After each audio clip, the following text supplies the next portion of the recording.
Hello there. My name is Dr. Brentus, Milo, and I am an animal psychologist. Now, many people, I know what you're thinking. Glasses, right? Yes. Doesn't mean I'm smart. And you may have some reservations about seeing an animal psychologist. So, I figured today we could take a look at some of your questions. All right, let's see what we've got here. Our first question says, what made you become a therapist instead of flinging poop like your ancestors? Well, you see, that's a bit of a stereotypical question. It's like asking, why did the Italian man decide to go into finance when he could, just as well make pasta? You see, it's hurtful. Do you find humans or chimps to be more emotionally complex?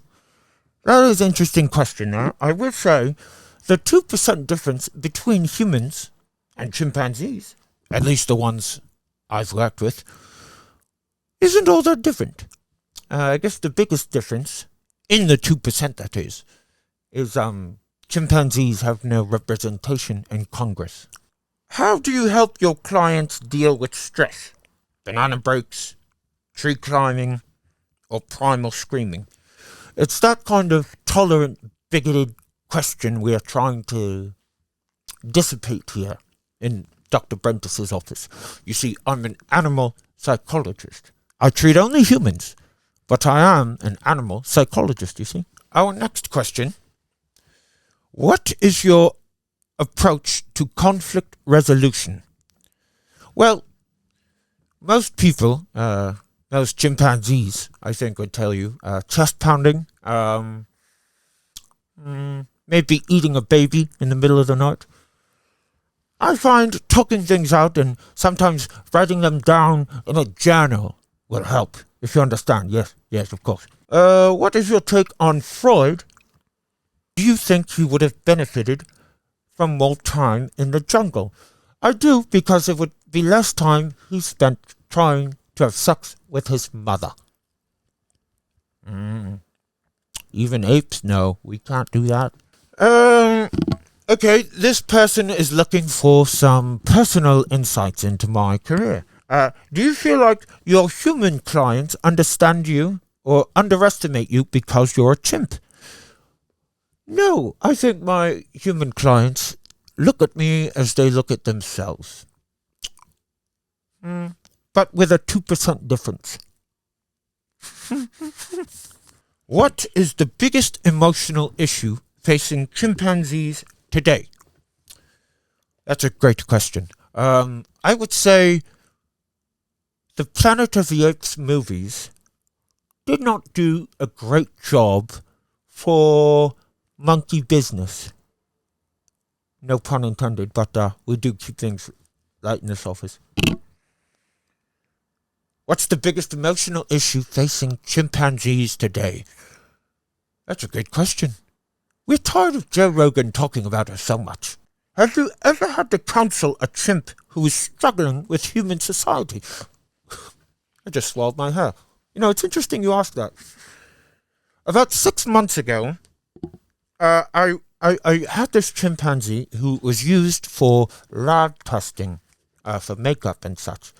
And he also was a circus performer, and he found reintegrating into human culture to be quite painful. And in fact, he bit off the face of his own caretaker. And it was so he would end up back in prison. And I think that's when you find that the prison system, no matter what country or jungle, wherever it's designed, does not work for humans or chimps. And that's something we hope to tackle in the office of Dr. Brentus. If you could talk to Jane Goodall, what would you ask her? I would ask Jane Goodall where the fuck she gets off. Would she be okay if I did a documentary sniffing about her mother's behind? I don't think so. What did you learn, Jane? Yeah, that's a sore subject. Jane Goodall is sort of the We are the world of the chimpanzee community. We were doing just fine before she came along. Do you support interspecies therapy, or should humans stick with humans? Well, let me ask you this. Do you support biracial dating, or should you stay with your own kind? Perhaps diversity, true diversity, in its truest form, is, diversity of thought, and not diversity of character. If a chimp is raised by humans, do you think it needs to connect with its roots? If an Asian baby is adopted by two gay men, do you think that it'll want to be a child laborer? Hurtful when you put it that way, don't you think? What do you think about capitalism and the work-life balance? Well, as someone who spent most of their life in a tree, I quite like having money. I'm not sure what to do with it. They don't let you into strip clubs as a chimpanzee. Of course, I'm only 13 years old. Maybe I'll try cocaine. I'll buy a ticket to that new Robbie Williams movie. That was good representation. Better man. Yeah. Maybe I'd go see it if it were a better film. Anyway, that's enough for today. We hope to hear more questions from you tomorrow. I have a patient today who has written into the show. She has problems with her body image, and I must say, that is entirely human. She says she doesn't feel good about how she looks. She compares herself to others all the time.